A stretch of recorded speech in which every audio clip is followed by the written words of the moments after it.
19. Junto ao poço de Jacó. No caminho para Galiléia, Jesus passou por Samaria.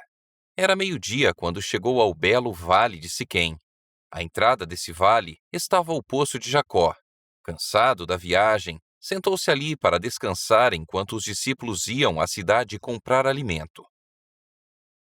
Judeus e samaritanos eram implacáveis inimigos, evitando sempre que possível todo contato uns com os outros. Negociar com os samaritanos, em caso de necessidade, era considerado lícito pelos rabinos. Porém, qualquer contato social com eles era condenado.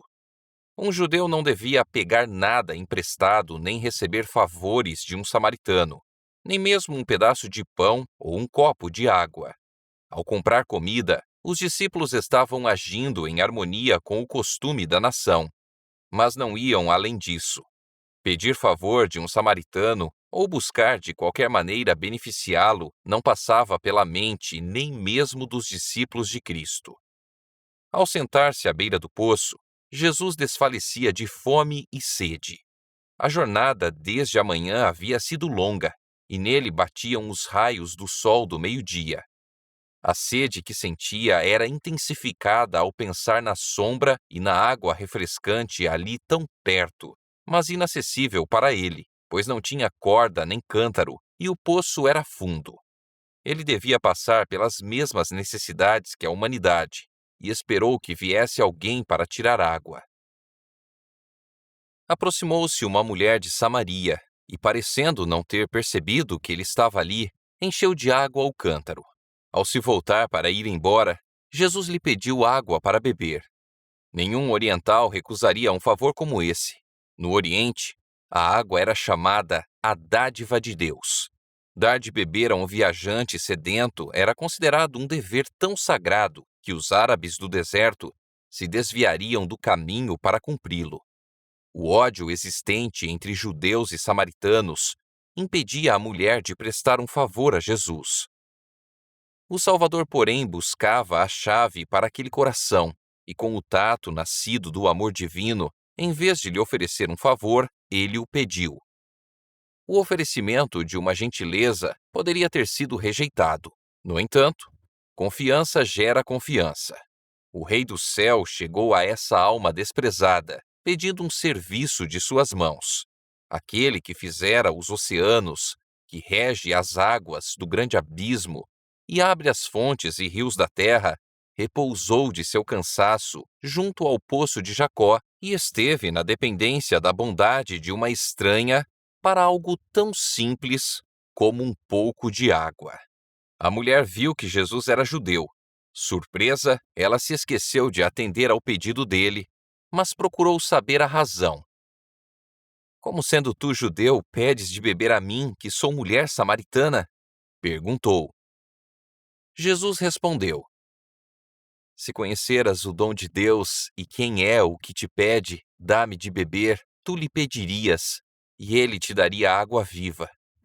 Você se admira de que lhe pedi um favor tão pequeno como um pouco de água do poço que está aos nossos pés. Se você tivesse me pedido, eu lhe daria de beber da água da vida eterna. A mulher não compreendera as palavras de Cristo, mas sentiu a solene importância delas. Sua atitude despreocupada começou a mudar. Supondo que Jesus falasse do poço que estava à frente deles, disse: Senhor, tu não tens com que atirar e o poço é fundo. Onde, pois, tens a água viva? És tu, porventura, maior do que Jacó, o nosso pai, que nos deu o poço do qual ele mesmo bebeu? Ela via diante de si não mais que um sedento viajante, exausto e empoeirado. Em sua mente, comparou-o com o honrado patriarca Jacó. Alimentava o sentimento tão natural de que nenhum outro poço poderia ser igual àquele que fora concedido por seus antepassados. Olhava para trás, aos que tinham vindo antes e para o futuro, a vinda do Messias, enquanto a esperança desses antepassados, o próprio Messias estava ao seu lado e ela não o conhecia. Quantas pessoas sedentas estão hoje junto à viva fonte e olham à distância em busca dos mananciais da vida? Não perguntes em teu coração: quem subirá ao céu? Isto é, para trazer do alto a Cristo, ou quem descerá ao abismo? Isto é, para levantar Cristo dentre os mortos. A palavra está perto de ti, na tua boca e no teu coração. Se com a tua boca confessares Jesus como Senhor e em teu coração creres que Deus o ressuscitou dentre os mortos, serás salvo. Jesus não respondeu imediatamente à pergunta a seu respeito, mas, com solene seriedade, disse: Quem beber desta água tornará a ter sede. Aquele, porém, que beber da água que eu lhe der, nunca mais terá sede. Pelo contrário, a água que eu lhe der será nele uma fonte a jorrar para a vida eterna. Aquele que busca matar a sede nas fontes deste mundo, beberá apenas para voltar a ter sede. Por toda parte, as pessoas estão descontentes. Anseiam algo que satisfaça sua necessidade espiritual. Somente uma pessoa pode satisfazer essa necessidade. O que o mundo necessita é Cristo, o desejado de todas as nações. A graça divina que só Ele pode comunicar é uma água viva, purificadora, refrescante e revigoradora. Jesus não queria dar a ideia de que um único gole da água da vida basta para aquele que a recebe.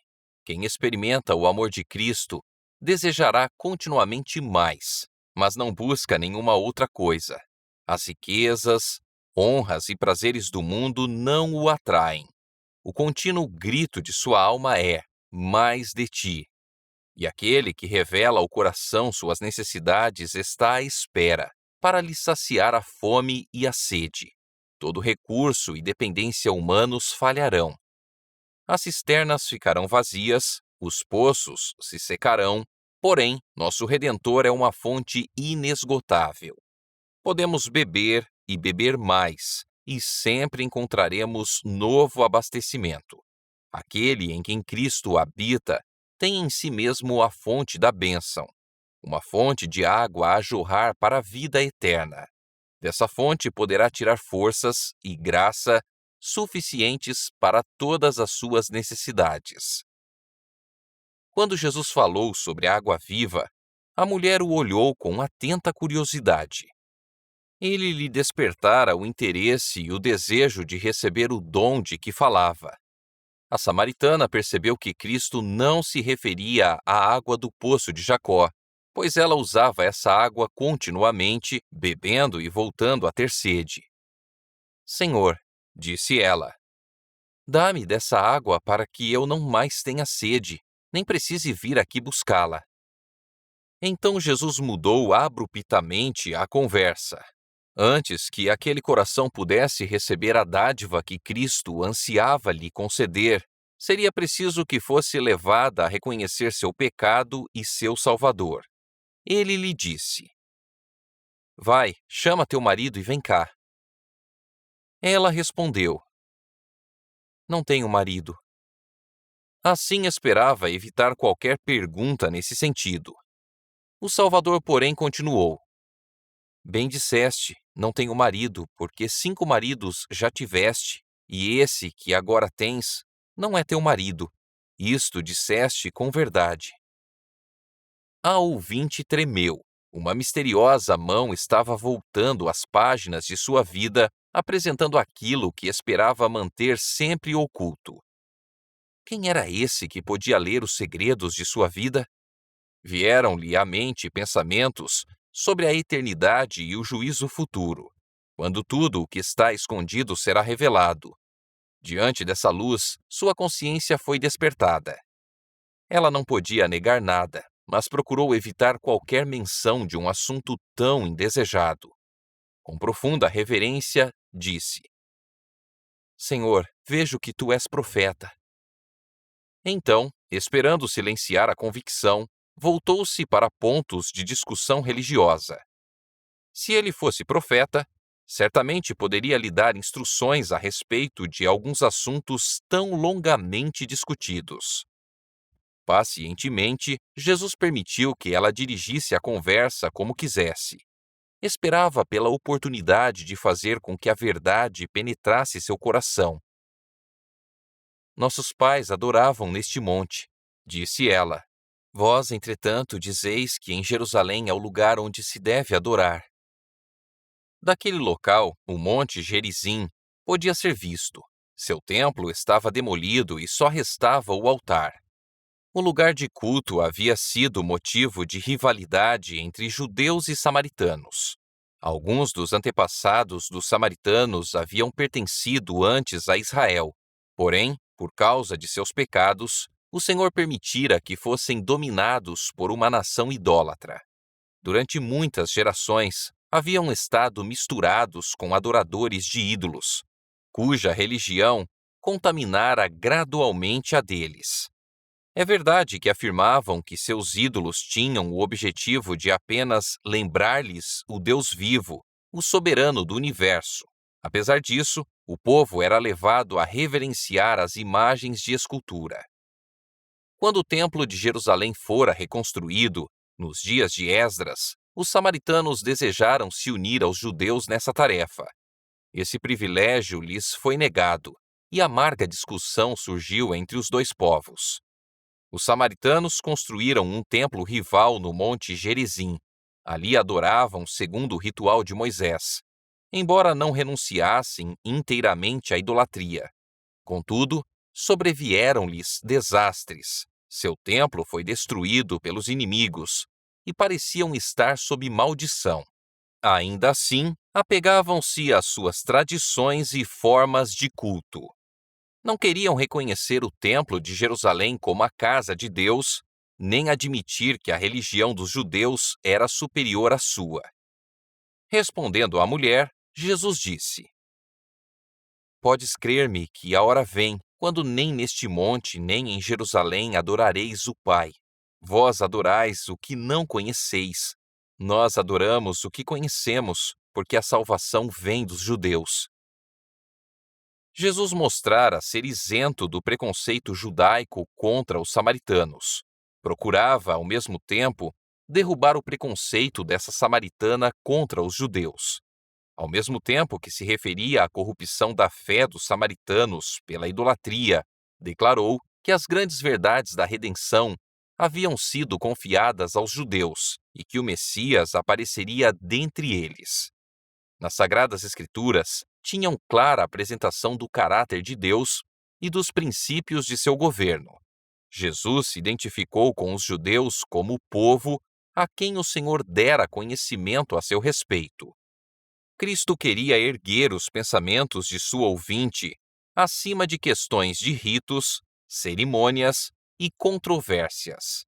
Ele afirmou: Vem a hora, e já chegou, em que os verdadeiros adoradores adorarão o Pai em espírito e em verdade, porque são estes que o Pai procura para seus adoradores.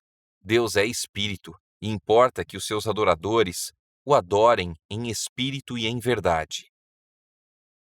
Aqui é declarada a mesma verdade que Jesus havia apresentado a Nicodemos quando disse: Se alguém não nascer de novo, nascer de cima, não pode ver o reino de Deus. Não é por procurar um monte santo ou um templo sagrado que as pessoas são colocadas em comunhão com o céu. Religião não é limitar-se a ritos e cerimônias exteriores. A religião que vem de Deus é a única que leva a Ele. Para o servirmos devidamente, é necessário nascermos do Espírito Divino. Isso purificará o coração e renovará a mente, dando-nos nova capacidade para conhecer e amar a Deus. Também nos comunicará obediência voluntária a todas as suas ordens. Esse é o verdadeiro culto, é o fruto da atuação do Espírito Santo. É pelo Espírito que toda a prece sincera é produzida e essa prece é aceitável a Deus. Onde quer que o coração se abra, em busca de Deus, a obra do Espírito é manifestada, e Deus se revelará à pessoa. O Senhor busca esses adoradores, espera recebê-los e torná-los seus filhos e filhas. Enquanto a mulher falava com Jesus, foi impressionada por suas palavras. Nunca ouvira esses sentimentos expressos por parte dos sacerdotes e seu povo ou dos judeus. Ao ser-lhe apresentada sua vida passada, tivera consciência de sua grande necessidade. Percebera a sede de sua alma que as águas do poço de Sicar jamais poderiam saciar. De tudo com que tivera contato até então, nada a despertara para a mais elevada necessidade.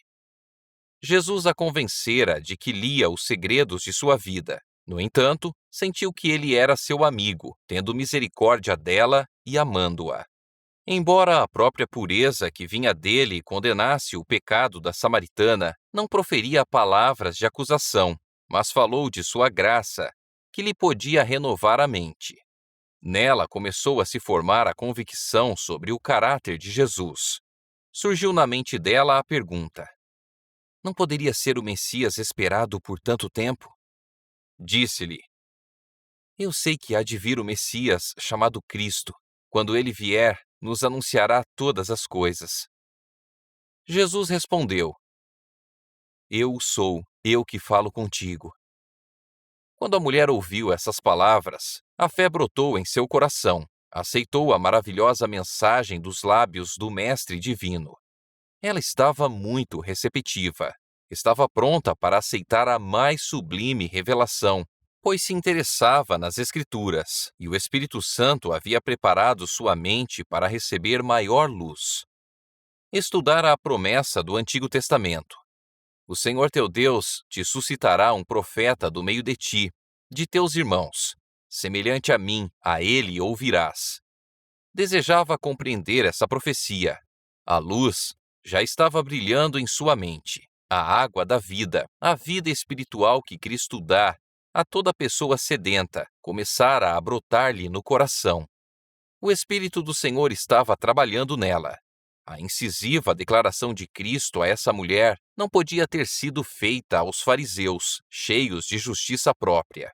Jesus era muito mais reservado quando falava com eles. Aquilo que fora retido aos judeus e que os discípulos haviam recebido recomendação de guardar em segredo foi revelado à samaritana. Jesus viu que ela usaria seu conhecimento para levar outros a partilhar de sua graça. Quando os discípulos voltaram de sua tarefa, ficaram surpresos ao encontrar o Mestre falando com a mulher. Não tomara o gole refrescante que desejara, nem se deteve para comer o alimento trazido pelos discípulos. Quando a mulher se retirou, os discípulos insistiram para que comesse. Viram-no silencioso, reflexivo, como em meditação. Seu rosto brilhava, e ficaram receosos de interromper sua comunhão com o céu. No entanto, sabiam que estava fraco e cansado, e imaginaram que era dever deles lembrar-lhe de sua necessidade física.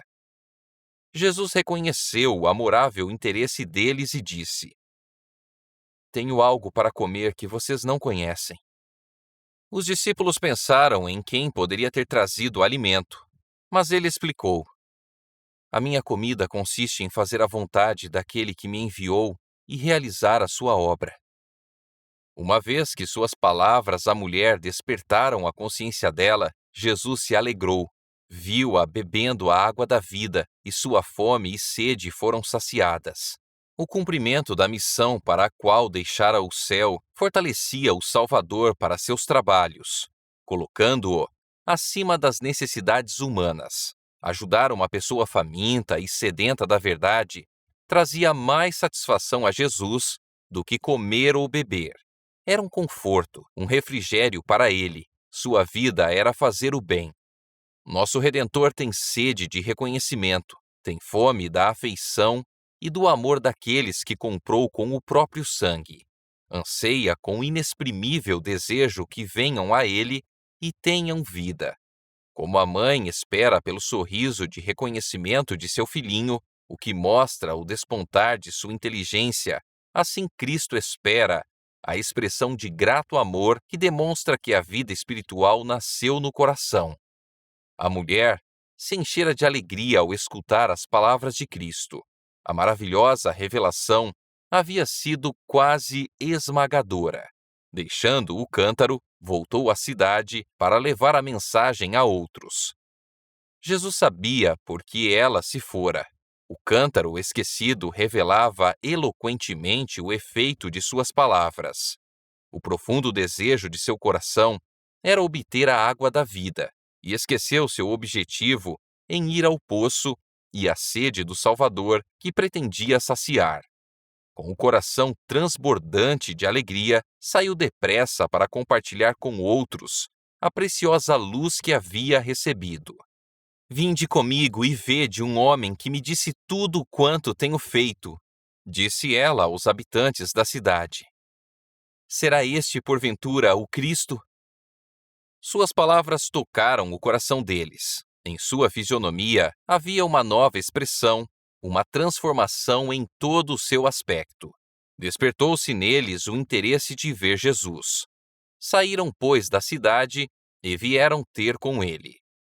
Jesus, ainda sentado à beira do poço, passou a olhar para os campos de trigo que se estendiam diante dele e sua delicada cor verde banhada pelos dourados raios do sol. Chamando a atenção dos discípulos para a cena, usou-a como símbolo. Não dizeis vós que ainda há 4 meses até a ceifa? Eu, porém, vos digo, erguei os olhos e vede os campos, pois já branquejam para a ceifa. Enquanto assim dizia, olhava os grupos que se dirigiam ao poço. Faltavam 4 meses para a ceifa do cereal. Entretanto, havia uma colheita pronta para o ceifeiro. Cristo afirmou: quem colhe recebe o seu salário, e o resultado do seu trabalho é a vida eterna para as pessoas.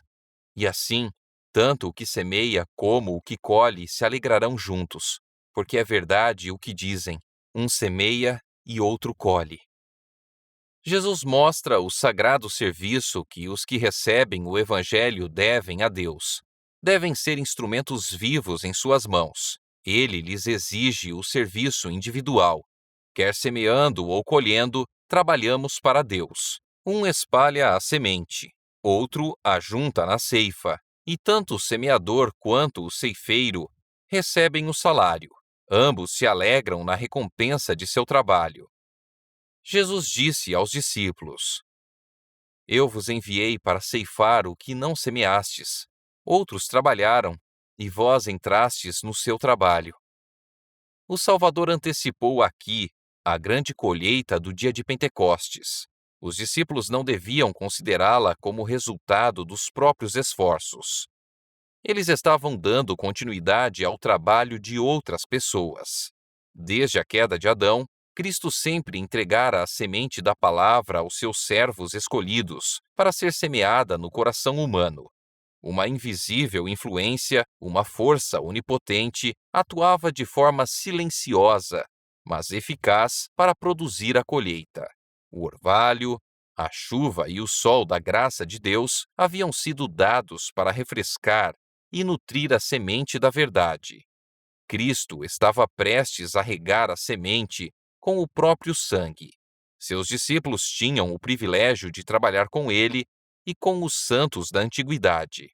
Pelo derramamento do Espírito Santo, no Pentecostes, milhares se converteriam em um dia. Isso era resultado da semente lançada por Cristo, a colheita de seu trabalho. Nas palavras dirigidas à mulher à beira do poço, fora lançada boa semente, e quão rapidamente se obteve a colheita. Os samaritanos vieram ouvir Jesus e creram nele. Reunindo-se ao redor de Cristo, fizeram-lhe perguntas, recebendo ansiosamente suas explicações de muitas coisas que para eles eram obscuras. Ao escutá-lo, suas preocupações começaram a desaparecer.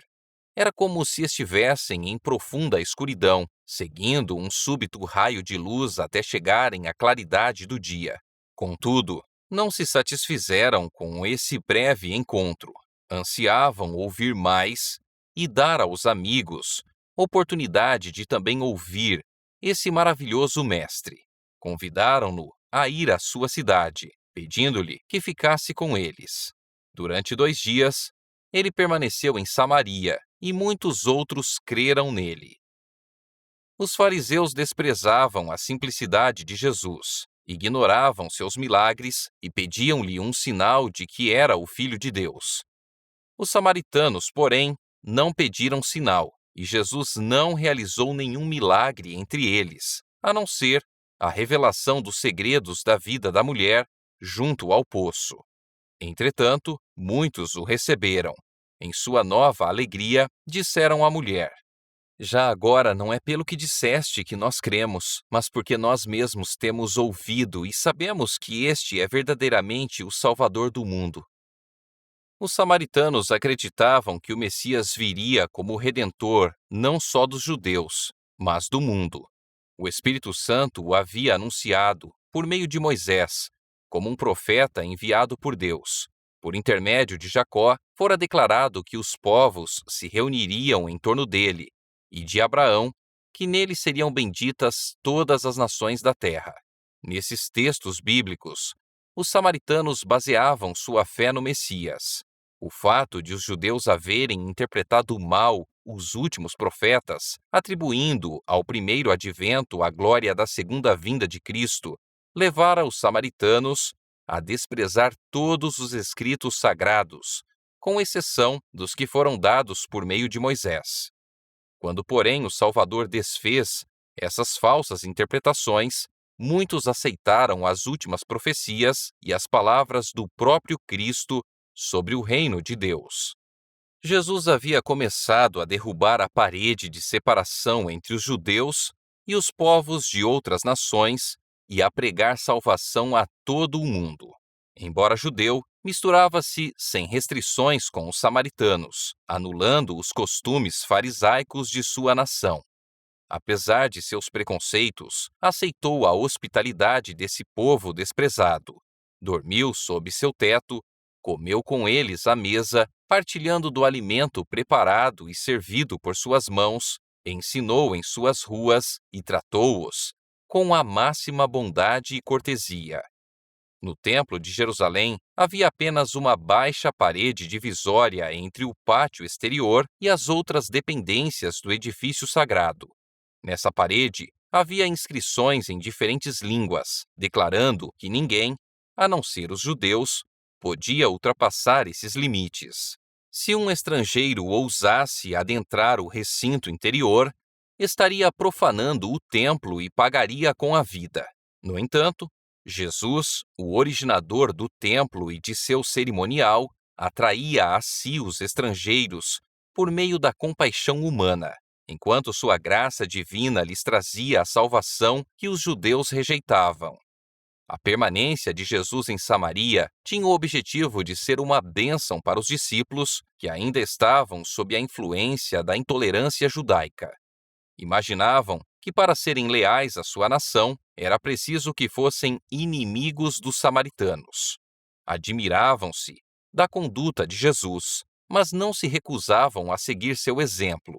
Durante os 2 dias passados em Samaria, a fidelidade para com ele controlava seus preconceitos. Entretanto, no coração, continuavam intransigentes. Demoraram a aprender que seu desprezo e ódio devia dar lugar a piedade e compaixão.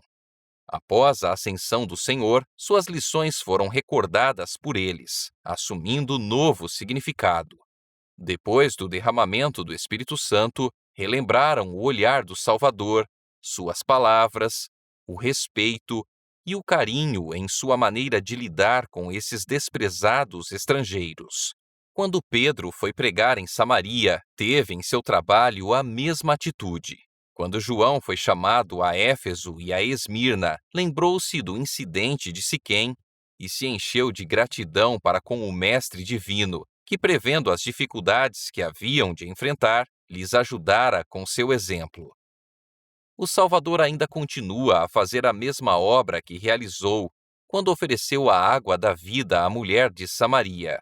Aqueles que afirmam ser seus seguidores podem desprezar e evitar os excluídos da sociedade, mas nenhuma circunstância de nascimento ou nacionalidade, nenhuma condição de vida pode desviar seu amor dos filhos dos homens. A todo coração, embora pecador, Jesus diz: Se você me pedisse, eu lhe daria água viva. Não devemos limitar o convite do Evangelho apresentando-o apenas a alguns poucos escolhidos, que, em nossa opinião, nos honrarão se o aceitarem. A mensagem deve ser dada a todos. Onde quer que haja corações abertos para receber a verdade, Cristo está pronto a instruí-los. Revela-lhes o Pai e a adoração aceitável àquele que lê os corações. Para com esses, não usa parábola alguma. Como a mulher junto ao poço, ele diz: Eu sou o Messias, eu que estou falando com você. Quando Jesus se sentou para descansar à beira do poço de Jacó, havia chegado da Judéia, onde seu ministério produzira pouco fruto. Havia sido rejeitado pelos sacerdotes e rabinos, e os próprios que afirmavam ser seus discípulos deixaram de perceber seu caráter divino. Estava desfalecido e cansado. No entanto, não negligenciou a oportunidade de falar a uma única mulher, embora fosse uma estrangeira, inimiga de Israel, que vivia abertamente em pecado.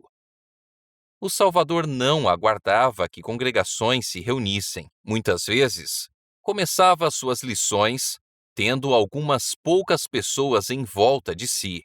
Entretanto, um a um, paravam para escutar, até que uma multidão maravilhada e respeitosa ficava ouvindo as palavras de Deus por intermédio do Mestre enviado do céu. O obreiro de Cristo não deve achar que não pode falar a poucos ouvintes, com o mesmo fervor com o que o faz a um público maior. Poderá haver uma única pessoa escutando a mensagem, mas quem poderá dizer até onde se estenderá sua influência? Pouca importância, mesmo para os discípulos, parecia ter essa mulher de Samaria para o Salvador gastar seu tempo com ela. No entanto, ele argumentou de modo mais fervoroso e eloquente com ela do que com reis, conselheiros ou sumos sacerdotes. As lições por ele dadas àquela mulher têm sido repetidas até os mais distantes lugares do mundo. Assim que encontrou o Salvador, a samaritana levou outros a ele. Demonstrou ser uma missionária mais eficiente que os próprios discípulos. Estes não viram nada em Samaria, indicando que fosse um campo promissor. Tinham os olhos fixos em uma grande obra a ser feita no futuro. Não viram que bem ao redor deles havia uma colheita a fazer. No entanto, por meio da mulher que haviam desprezado, toda uma cidade foi levada a ouvir o Salvador. Ela transmitiu imediatamente a luz aos seus concidadãos. Essa mulher representa a atitude de uma fé prática em Cristo. Todo verdadeiro discípulo nasce no reino de Deus como missionário. Aquele que bebe da água viva se torna fonte de vida, e o que recebe se torna doador. A graça de Cristo no coração é uma fonte no deserto, fluindo para satisfazer a todos e fazendo com que aqueles que estão quase a perecer fiquem ansiosos para beber da água da vida.